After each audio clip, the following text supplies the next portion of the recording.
Hi అండి, welcome to crazy recipes. నేను మీ మాదిరిని. ఇవాళ మన టేస్టీ రెసిపీ ఏంటంటే రవ్వ లడ్డూలండి. రవ్వ లడ్డూలు ఎంత బాగుంటాయంటే ఇప్పుడు నేను చెప్పినట్టుగా చేస్తే 15 రోజుల తర్వాత కూడా మెత్తగా నోట్లో వేస్తే కరిగిపోతాయి. చూడండి, అసలుకి మనకి పండగల సీజన్లో కావలసిన కొబ్బరి చిప్పలు దొరుకుతూ ఉంటాయి. వేస్ట్ చేయకుండా ఇలాగ రవ్వ లడ్డూలు చేసుకోండి. రుచికి రుచి, అలాగే పిల్లలు కూడా హెల్తీగా తినచ్చు. ముందుగా రవ్వ లడ్డూలు తయారు చేసుకోవటానికి ఇక్కడ నేను ఒక 2 స్పూన్ల నెయ్యిని వేడి చేస్తున్నాను. నెయ్యి వేడి చేశాక దీంట్లోకి ఒక 20 నుంచి 30 దాకా జీడిపప్పు ముక్కల్ని వేసుకోండి. ఈ ముక్కలన్నీ కూడా కరెక్ట్ దూరగా వేగాలండి. జీడిపప్పు కొంచెమైనా మాడిందా చేదుగా ఉంటాయి. ఈ పప్పులు వేయించేటప్పుడు మాత్రం జాగ్రత్తగా ఉండి వేయించుకోండి. ఈ ప్రాసెస్ అంతా కూడా నేను ఇత్తడి బాండీలోనే చేస్తున్నాను. ఇనుప బాండీలో కానీ ఇత్తడి బాండీలో కానీ చేస్తే లడ్డూలు చాలా టేస్టీగా ఉంటాయి. ఇప్పుడు ఇదే నేతిలో మనం ఏం చేయాలంటే 1 కప్పు బొంబాయి రవ్వని వేయాలండి. సూజీ అని కూడా అంటారు. ఈ బొంబాయి రవ్వని సన్నటి సెగ మీద అన్ని వైపులకి తిప్పుకుంటూ వేపుకుందాము. బాగా వేగాలి రవ్వ. ఇంకొకటి, బొంబాయి రవ్వ కూడా ఉన్న దాంట్లో సన్నటి రవ్వను తీసుకోండి. లడ్డూలు చాలా టేస్టీగా వస్తాయండి. చూడండి, మొత్తం అంతా కూడా ఇలాగా సొగంబడ వేగాలి. రవ్వ కలర్ మారుతూ ఉంటుంది. మారేటప్పుడు కన్నా కొంచెం ముందే మనం ఏం చేయాలంటే 1 కప్పు పచ్చి కొబ్బరిని వేసుకోవాలండి. ఈ పచ్చి కొబ్బరి వేయటం వల్ల చాలా టేస్టీగా ఉంటుంది లడ్డూలు. ఈ కొబ్బరి మొత్తాన్ని కూడా చక్కగా అన్ని వైపులకి తిప్పుకుంటూ రవ్వతో పాటుగా వేపండి, సరిపోతుంది. కొబ్బరి చాలా ఫాస్ట్గా వేగుతుంది కదా. కొబ్బరిని మీరు తురుమైనా పట్టుకోవచ్చు, లేదా మామూలుగా ఇలాగా మిక్సీలో అయినా వేసుకోవచ్చు. నేనైతే చిన్న ముక్కలుగా కట్ చేసి చక్కగా మిక్సీలో వేశాను. లేత కొబ్బరి అయితే దీని రుచి అద్భుతంగా ఉంటుందండి. ఇలాగా అన్ని వైపులకి తిప్పుకుంటూ కొబ్బరి కూడా రంగు మారేదాకా వేయించుకుందాము. చూడండి, మనకి రవ్వ కొబ్బరి 2 వేగిపోయినాయి. సన్నటి పంచదార 1 కప్పు తీసుకోండి. చుక్క పాలు కూడా పోయాల్సిన అవసరం లేకుండా మనం రవ్వ లడ్డూలని చాలా టేస్టీగా తయారు చేసుకోవచ్చండి. రవ్వ, పంచదార, కొబ్బరి 3 కూడా సమపాళ్లలోనే తీసుకోవాలి. ఇలాగా పంచదార రవ్వ అంతా వేగాక స్టవ్ ఆఫ్ చేసి వేసుకోండి. ఆ వేడికే మనకి ఈ పంచదార అంతా కూడా కరిగిపోతుంది. స్టవ్ ఆన్ మాత్రం అస్సలకి చేయకూడదు. ఇప్పుడు దీన్ని పక్కన పెట్టేసుకుందాం. జస్ట్ పంచదార వేయటం, స్టవ్ ఆఫ్ చేయటం, అంతేనండి. లాస్ట్ అండ్ ఫైనల్, ఇక్కడ నేను 1/4 కప్పు దాకా నెయ్యిని కూడా యాడ్ చేసుకుంటున్నాను. నెయ్యి కొంచెం ఎక్కువైనా వేసుకోవచ్చండి, ఇబ్బంది ఏం లేదు. కానీ నేను ఇక్కడ ఉండకట్టేలాగే వేస్తున్నాను. అచ్చం నేతి ఫ్లేవరే తెలిస్తే అంత బాగోదని 1/4 కప్పే వేశాను. ఈ నెయ్యి అంతా కూడా రవ్వలోకి కలిసేలాగా కలిపేసుకోండి. ఇది వేడి మీద ఉన్నప్పుడే, అంటే మరీ వేడి కాదండి, కొంచెం చేతులతో పట్టుకునే విధంగా ఉన్నప్పుడు మనం వీటిని లడ్డూల్లాగా చుట్టుకుందాము. చేతులకి నెయ్యి కూడా ఏమి రాసుకోకర్లేదు, ఎందుకంటే ఆల్రెడీ మనకి దీంట్లోనే నెయ్యి ఉంటుంది కదా. మనం ముందుగా వేయించిన జీడిపప్పు ముక్కల్ని ఒక్కొక్కటి దీని మీద పెట్టుకోండి, సరిపోతుంది. లేదా మీరు ఈ రవ్వ మిశ్రమంలో కలిపేసుకోవచ్చు కూడా.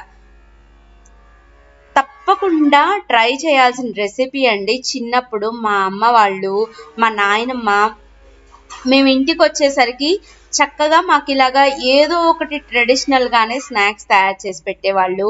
మేమైతే ఏ రోజు కేకులు, అలానే లేసులని, కుర్కురే అని ఇవన్నీ ఏమీ తినుండమండి.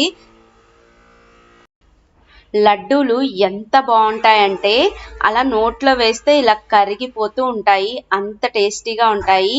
ఈ పప్పులన్నిటినీ కూడా కావాలంటే మీరు రవ్వలో కలిపేసేసుకొని లడ్డూల్లాగా ప్రిపేర్ చేసుకోవచ్చు. తప్పకుండా ట్రై చేయాల్సిన వీడియో. ఎవరు చూసినా చాలా ఈజీ స్టెప్స్ తోటి చెప్పేశాను. వీడియోని ట్రై చేయండి.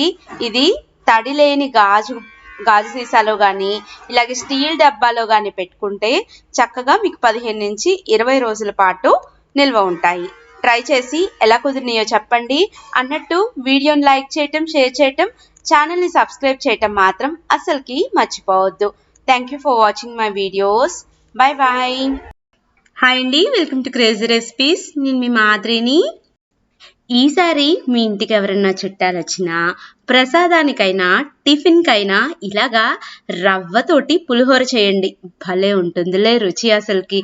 ఉపవాసాలు ఉండేవాళ్ళు కూడా ఈ రవ్వ పులిహోరని చక్కగా తినొచ్చు. ముందుగా రవ్వ పులిహోర తయారు చేసుకుంటానికి ఒక కప్పు బియ్యపు రవ్వని తీసుకున్నాను. ఇప్పుడు బియ్యపు రవ్వని పక్కన పెట్టుకోండి. ఏదైతే కప్పుతోటి బియ్యపు రవ్వని తీసుకున్నామో అదే కప్పుతోటి కరెక్ట్‌గా 2 కప్పుల నీళ్ళని యాడ్ చేసుకోవాలి.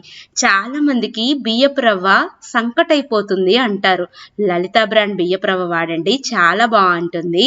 ఇది ఎలాంటి ప్రమోషన్ కాదండి, మీ అందరికీ కూడా ఉపయోగపడిద్దని చెప్తున్నాను అంతే.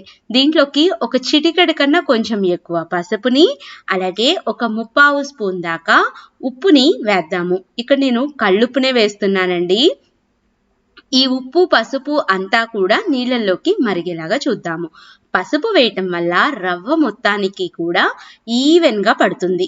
అలాగే రవ్వ మనకి పొడి పొడిలాడుతూ రావటానికి ఇక్కడ నేను ఒక 2 స్పూన్ల నూనెని కూడా వేస్తున్నాను.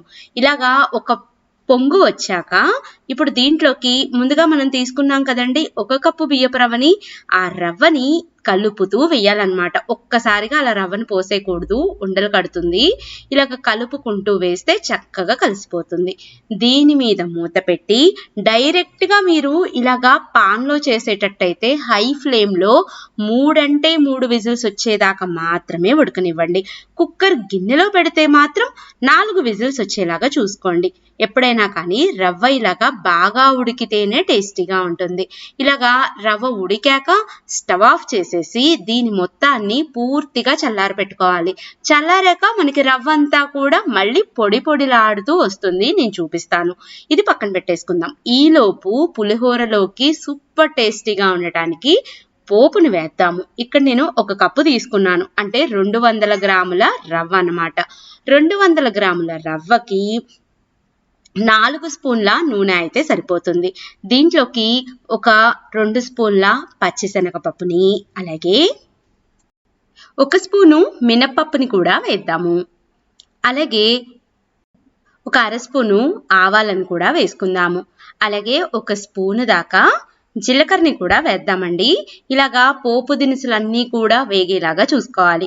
ఇవి ఒక 30% వేగాక దీంట్లోకి ఒక గుప్పెడు పల్లీలని వేసుకుందాము. పులిహోర అంటేనే పల్లీలు కదండి, మనకి పల్లీలు తగులుతూ ఉంటేనే ఆ రుచి వస్తుందన్నమాట. ఈ పోపు అంతా కూడా దాదాపు మొత్తం వేగింది అన్న తర్వాత ఒక గుప్పెడు జీడిపప్పులు, అలాగే ఒక 2 ఎండు మిరపకాయలని వేయాలి. ఆ వేడికే ఈ జీడిపప్పులు అనేవి వేగిపోతాయండి. ముందు ఎప్పుడూ కూడా జీడిపప్పులను వేయకూడదు, మాడిపోతాయి. అలాగే చీలికల్లాగా తరిగిన ఒక 3 పచ్చిమిరపకాయలని తీసుకుందాము. ఇలాగ చీలికల్లాగా తరుక్కోండి. అక్కడక్కడ తింటూ ఉంటే పులిహోరలోకి నలుచుకొని చాలా బాగుంటుంది. అలాగే ఒక 2 రెమ్మల కరివేపాకుని కూడా వేద్దాము. ఈ పోపు అంతా కూడా చూడండి చక్కగా వేగిపోయింది కదా. ఇప్పుడు మనం ముందుగా తయారు చేసుకున్న రవ్వలోకి ఈ పోపును వేయాలి. అన్నట్టు పులిహోర అంటేనే ఇంగువ కదండి, ఇంగువ వేస్తేనే పులిహోరకి అసలైన రుచి వస్తుంది.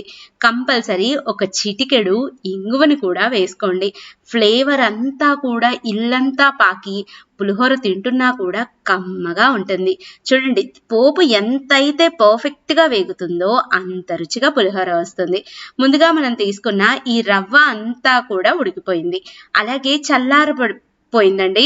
కాకపోతే రవ్వని కంపల్సరీ ఇలాగా చేతులతోటి నలిపితేనే ఆ ఉండలన్నీ కూడా పోతావి. ఇలాగా చక్కగా చేతులతోటి రవ్వను మొత్తం కూడా స్ప్రెడ్ చేసుకుందాము.